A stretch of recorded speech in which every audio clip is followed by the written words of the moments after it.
Dimulai secara resmi pada 6 Januari 2025, nyatanya kasus keracunan kembali terjadi pada makan bergizi gratis. Hingga September 2025, tercatat dari data Jaringan Pemantau Pendidikan Indonesia, sudah ada lebih dari 5.000 kasus keracunan terjadi di sejumlah daerah di Indonesia. Data yang serupa juga disampaikan oleh Indef.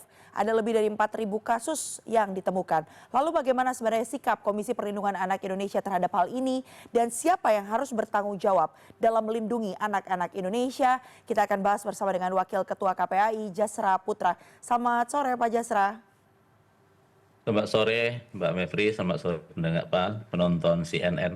Baik, terima kasih sudah bergabung bersama kami Pak. Ini kita tahu ya, tadi sejumlah berita kembali terjadi lagi, ada yang ada belatungnya, ada yang basi, dan ini bukan kali pertama terjadi. Bagaimana sikap KPAI melihat kondisi keracunan terhadap makan bergizi gratis yang kembali terjadi?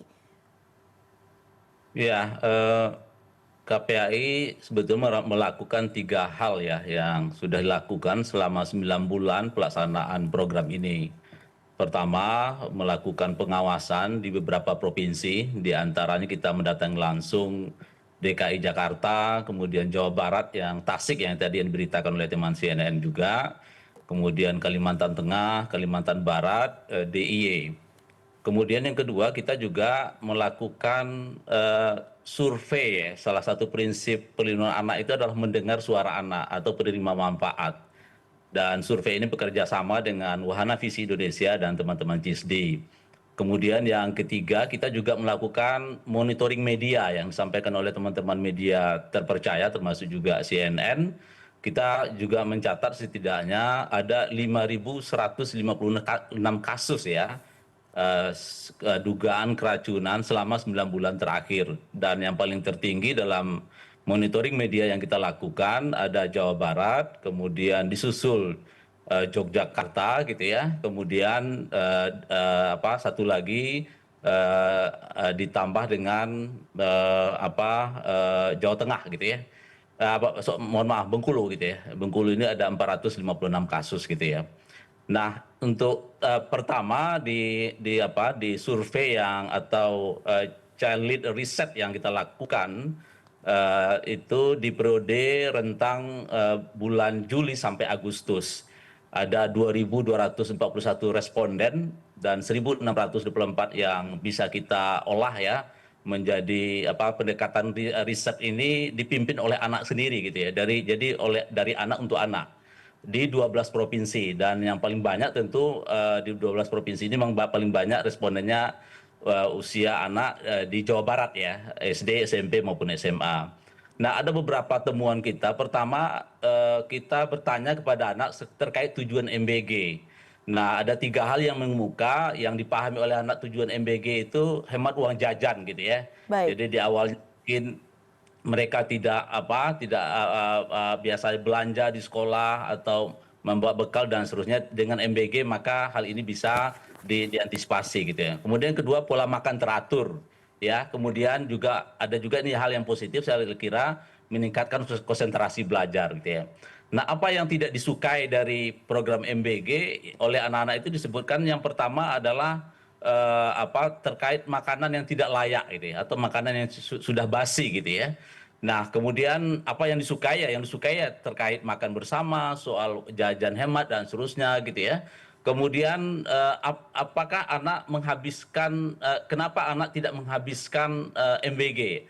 Nah, alasannya sudah kenyang ya, karena juga ada korelasinya karena jadwalnya tidak menentu dari distribusi MBG, maka anak-anak sarapan duluan di rumah gitu ya. Kemudian yang kedua, makanan yang basi atau berbau, kemudian rasanya tidak enak ya, ini juga disampaikan oleh anak-anak.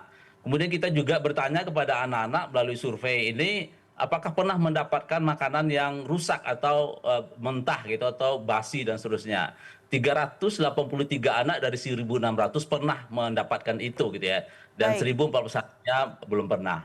Nah, jadi ini temuan dari child lead riset yang disampaikan oleh anak dari anak. Maka rekomendasi anak sebetulnya pertama menginginkan ada perbaikan gitu ya. Perbaikan dari kualitas, dari rasa, dari jadwal yang tepat gitu ya. Kemudian termasuk juga keamanan pangan ya, yang dimana pemberitaan di belakang ini cukup banyak terkait dugaan keracunan tersebut gitu ya. Baik, Kemudian bentuk apa evaluasi terkait seperti apa berarti Pak yang diharapkan perlu dilakukan? Iya, jadi sebetulnya di bulan Mei ya kita sudah menyampaikan surat rekomendasi kepada Kepala BGN gitu ya. Satu, kita minta evaluasi secara menyeluruh ya, mulai dari perencanaan, pelaksanaan, monitoring ya, dan bahkan di monitoring itu harus dilakukan secara berlapis ya.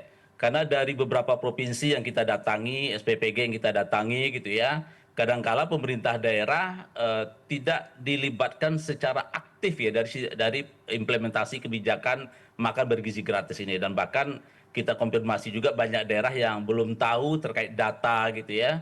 Kemudian dinas pendidikan juga sama gitu ya. Jadi ini penting ya. Jadi pelibatan bagaimana semua pihak termasuk juga anak sebagai penerima manfaat harus dilakukan. Nah, kemudian yang kedua terkait standar kebersihan. Saya datang ke SPPG beberapa tempat itu terkait kepatuhan memakai alat pelindung diri ini penting gitu ya.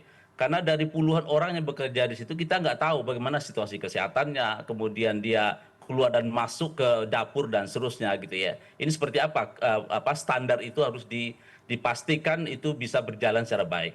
Kemudian yang ketiga kita melihat ini kan pola kebijakan ini kan ibaratnya ya mau melayarkan kapal tapi kapal ini belum siap gitu ya, harus diperbaiki dulu gitu ya.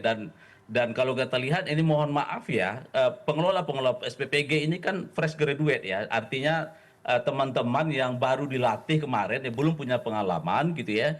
Dan ini tentu harus ada pengawasan yang berlapis gitu ya, sehingga makanan yang disajikan di dapur dan sampai ke anak itu memang betul-betul bersih gitu, keamanan pangannya dipastikan aman, dan termasuk juga soal edukasi gizi karena ini jadi temuan juga. Memang anak-anak mendapatkan edukasi gizi namun belum terstruktur ya, belum informasinya hanya sesaat gitu ya, dan ketika makan gitu ya, dan tidak ada edukasi-edukasi yang katakanlah kita berharap, karena kan dari 3 kali makan anak sehari itu kan 2 kali atau sisanya kan berada di rumah atau berada di luar sekolah gitu ya. Nah, bagaimana memastikan soal edukasi gizinya gitu ya. Nah, ini juga Pak, menjadi rekomendasi baik. kita. Pak Dan Jasra melihat kondisi yang terjadi pada anak-anak saat ini begitu ya. Ada lebih dari 5.000 anak yang mengalami dugaan keracunan begitu atau mempengaruhi kondisi kesehatannya pasca mengonsumsi MBG.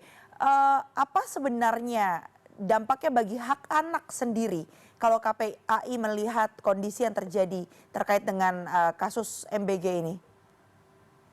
iya, jadi satu kasus anak bagi KPI kan sudah cukup banyak, Mbak ya, apalagi ini udah ribuan ya. Oleh sebab itu, kami mengusulkan kalau memang belum siap, ya disiapkan dulu lah gitu ya. Jangan terburu-buru, jangan sampai kita ibarat mengendarai kendaraan dengan speed yang kencang gitu ya, tapi kita tidak mengetahui apa yang akan terjadi di depan kita gitu. Ini kan sangat membahayakan bagi anak-anak kita. Nah, kemudian yang kedua gitu ya, tentu ini adalah tentu merugikan hak anak, apalagi di Bengkulu misalnya, anak seusia PAUD ya, dengan kondisi kesehatan yang tentu tidak sekuat kita orang dewasa, tentu ini akan berdampak terhadap kesehatan-kesehatan mereka. Kemudian pernah juga kita tanya apakah mengalami trauma nggak ketika terjadi peristiwa keracunan ya. Iya.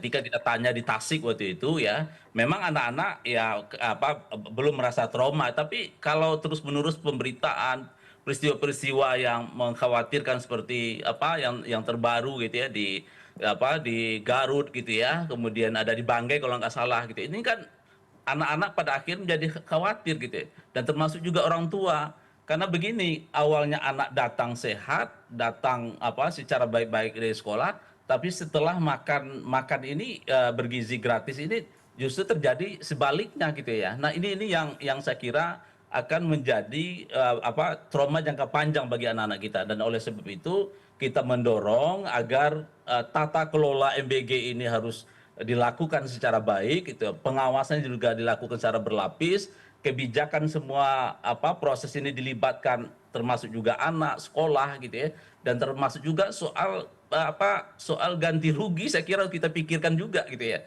Anak-anak korban ini kan ini tidak semua orang tua menginginkan seperti ini anaknya ya, sebagaimana gambar disampaikan oleh teman-teman CNN ini gitu ya, di mana anak-anaknya masuk rumah sakit karena situasi yang di mana keamanan pangan itu tidak terjamin secara baik gitu, Pak. Baik, Pak, artinya kalau kita melihat kondisi seperti saat ini, apakah kemudian bisa disimpulkan kalau KPAI lebih kepada merekomendasikan agar program ini dihentikan sementara terlebih dahulu hingga benar-benar siap, baru kemudian nanti dijalankan lagi? Atau KPAI menilai bahwa sebenarnya bisa melakukan evaluasi berkala bersamaan dengan prosesnya seperti yang sudah berjalan 8-9 bulan terakhir ini? Ya, ini kan satu kan targetnya harus tercapai ini sebagaimana disampaikan oleh Bapak Presiden gitu ya. Sementara di sisi lain di lapangan itu kan tidak kita bayangkan seindah yang kita bayangkan gitu ya.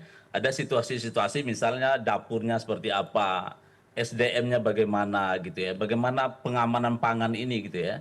Apakah misalnya dengan ribuan anak dengan satu dapur sudah efektif ya. Karena kalau kita lihat kan satu dapur itu melayani rata-rata 2.000 sampai 3.000 gitu ya. Ini kan jumlah yang tidak sedikit ya. Bagaimana mengontrol kualitas pangan ya mulai dari bahan-bahan baku, penyimpanan bahan baku, kemudian pelibatan tenaga kerja gitu ya. Nah, ini kita berharap ini memang betul-betul siap gitu ya. Jangan sampai ini dianggap siap tapi ternyata kan setiap ada program yang diluncurkan di kabupaten kota kan kejadian-kejadian ini kan terus terlaporkan gitu ya. Nah, kemudian yang kedua gitu ya, tentu kita berharap gitu ya ke para SPPG, para pengelola dapur ini ya tentu harus belajar dengan bagaimana pengelolaan catering yang selama ini ya kita melihat catering pabrik ya itu kan ribuan juga setiap hari berikan makan gitu ya. Tapi belum pernah ya kita dengar ya